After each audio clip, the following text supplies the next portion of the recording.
DNA मित्रों, हमारा अगला विश्लेषण पश्चिम बंगाल के चुनावी माहौल के बीच से आई एक संवेदनशील खबर से जुड़ा हुआ है। बंगाल विधानसभा चुनाव पर जी न्यूज आपके लिए ग्राउंड पर उतरकर काम कर रहा है। आज की हमारी ग्राउंड रिपोर्ट बंगाल के मालदा से है। ये वो जगह है जहां 7 जजों को बंधक बना लिया गया था। ये वो जगह है जहां रामनवमी के दिन पिछले साल चुन चुनकर हिंदुओं की दुकानें जला दी गई थी। ये वो जगह है जहां रहने वाले हिंदू जय श्री राम कहते हुए भी डरते हैं। आज आपको इन दंगा पीड़ितों के नजरिए से बंगाल और ममता राज का सच देखना चाहिए। पिछले साल रामनवमी की कलश यात्रा के दौरान यहां हिंसा हुई थी। आज जी न्यूज की टीम उस जगह पहुंची जहां चुन चुनकर हिंदुओं की दुकानों और घरों को निशाना बनाया गया। मित्रों, पिछले साल 27 मार्च को भीड़ ने मोथाबाड़ी में हिंदुओं के खिलाफ इस हिंसा को अंजाम दिया था। रिपोर्ट्स के मुताबिक इस हिंसा की शुरुआत उस समय हुई जब हिंदू समाज राम कलश यात्रा का आयोजन कर रहा था। मुस्लिम समुदाय ने आरोप लगाया कि कलश यात्रा के दौरान जो पटाखे फोड़े गए वो मस्जिद में चले। इसी के बाद मोथाबाड़ी में हिंसा हुई। हिंदुओं की 40 से 50 दुकानों और घरों में तोड़फोड़ की गई। हजारों की तादाद में भीड़ मोथाबाड़ी और आसपास के इलाकों में जमा हुई। हालात को काबू में लाने के लिए बीएसएफ को तैनात करना पड़ा। उस वक्त पुलिस ने 2 एफआईआर दर्ज की। 60 से ज्यादा आरोपियों को गिरफ्तार किया गया। इनमें से 24 आरोपियों को मोथाबाड़ी से पकड़ा गया था, जबकि बाकी को आसपास के इलाकों से गिरफ्तार किया गया। उस समय हिंसा को लेकर कलकत्ता हाईकोर्ट ने मालदा के डीएम और एसपी से एक्शन टेकन रिपोर्ट मांगी थी। साथ ही कोर्ट ने यह भी कहा था कि हिंसा से प्रभावित लोगों की सुरक्षा के लिए उचित कदम उठाए जाने चाहिए। लेकिन इस घटना के 1 साल बाद जब हमने मोथाबाड़ी के पीड़ितों का हाल जाना तो पता चला हालात अभी भी नहीं बदले हैं। जब हमने यहाँ के स्थानीय लोगों से बात की तो पता चला 1 साल के बाद भी हिंदुओं के बीच डर बना हुआ है। मालदा के हिंदुओं को अभी भी धमकी दी जाती है। वो अपने धार्मिक आजादी पर खतरे का आरोप लगाते हैं। मोथाबाड़ी से हमारी ग्राउंड रिपोर्ट से पहले आपको वहां रहने वाले हिंदुओं का दर्द सुनना चाहिए।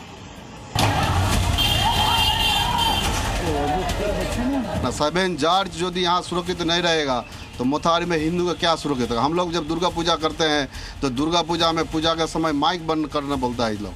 जो तो एक साल पहले मेरे साथ हो गया तो हम और रिस्क नहीं लेते। हम दुकान समटा के घर चले जाता है। सब हिंदू कोनो मुस्लिम जाति का नहीं, सब हिंदू का दुकान ही भांग चुक गया। ठीक है, इस हमारा तो जान ही बच गया है। जय श्री राम नाम लेने से मना करता है तो कैसे रहेगा? घर में अंदर हंगामा कर देगा भैया, जोर से मुंह खुलने से। हमारे से ही बोलता है हिंदू को मोथाबाड़ी में नहीं रखूंगा, उठा के भगा दूंगा, ऐसे वैसे बोलता है। सुना आपने, हिंदुओं को किस किस तरीके की परेशानियों का सामना करना पड़ता है। मालदा में वो जिला है जहां हिंदू अल्पसंख्यक है। 2011 की जनगणना के अनुसार मालदा में मुस्लिम आबादी 91% है, जबकि हिंदुओं की जनसंख्या 48% है। मोथाबाड़ी में तो मुस्लिम आबादी 60% से भी ज्यादा है। आबादी में इस अंतर की वजह से यहाँ के हिंदुओं को डर के साए में रहना पड़ता है। आरोपों के मुताबिक धर्म की वजह से उन्हें निशाना बनाया जाता है। वो पूजा के दौरान भजन कीर्तन नहीं कर सकते, जय श्री राम का नारा नहीं लगा सकते। उन्हें मोथाबाड़ी से भागने की धमकी दी जाती है। पीड़ित हिंदुओं का यह भी आरोप है कि पुलिस आरोपियों के सामने असहाय नजर आती है। उन्हें हिंसा के समय मदद नहीं मिलती।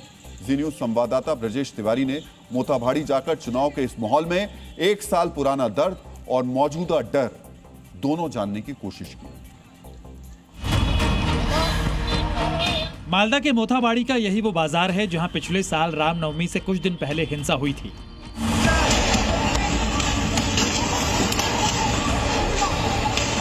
पिछले 1 साल के दौरान दंगे के ज्यादातर निशान तो मिट गए, लेकिन उस हिंसा की वजह से हिंदुओं में जो डर पैदा हुआ था वो अभी भी बना हुआ है। एसआईआर प्रक्रिया के दौरान मालदा में हुई हिंसा ने हिंदुओं के डर को और बढ़ा दिया है। यहाँ के हिंदुओं का आरोप है कि उन्हें पूजा पाठ करने की भी आजादी नहीं है, और इस डर की वजह यह है कि पिछले साल की हिंसा का मुख्य आरोपी अभी तक फरार है। जिन आरोपियों को गिरफ्तार किया गया था उनमें से भी ज्यादातर को जमानत मिल चुकी है। तो दुर्गा पूजा में पूजा के समय माइक बंद करना बोलता है लोग। हम लोग माइक बंद करते हैं। राम पूजा का उस तरफ है, हिंदू सुनो कर देंगे हम मोथाबाड़ी में, हिंदू नहीं रखेंगे। शंकरी मंडल उसी हिंसा के पीड़ितों में से एक हैं। शंकरी फल की दुकान चलाती हैं। मोथाबाड़ी थाने में उन्होंने जो एफआईआर दर्ज कराई थी उसके मुताबिक इमाम शेख और सद्दाम शेख नाम के 2 आरोपी भीड़ के साथ जबरदस्ती उनकी दुकान में घुस गए और उन्होंने तोड़फोड़ शुरू कर दी। बाद में उन आरोपियों ने शंकरी के घर में भी तोड़फोड़ की।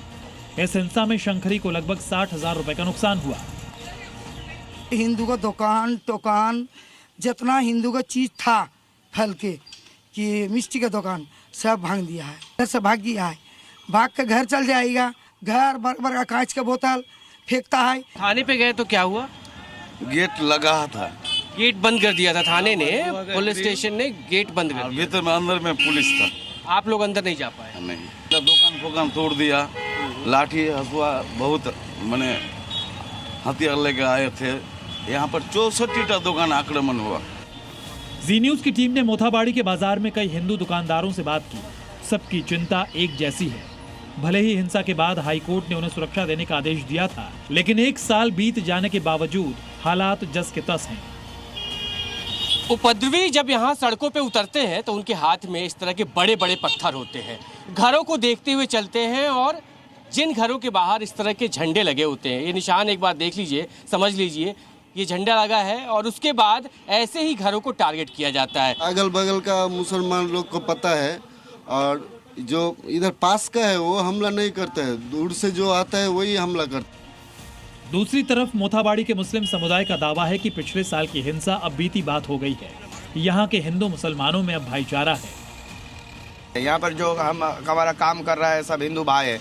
हम हिंदू भाई से चाय पीते हैं, खाते हैं, घूमते हैं, पीते हैं, कोई दिक्कत नहीं है।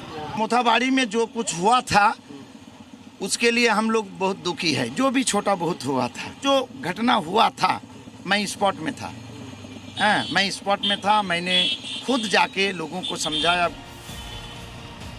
हिंदुओं की तरफ से असुरक्षा के आरोपों को लेकर हमने पुलिस का पक्ष भी जानना चाहा, लेकिन स्थानीय पुलिस ने बातचीत से मना कर दिया।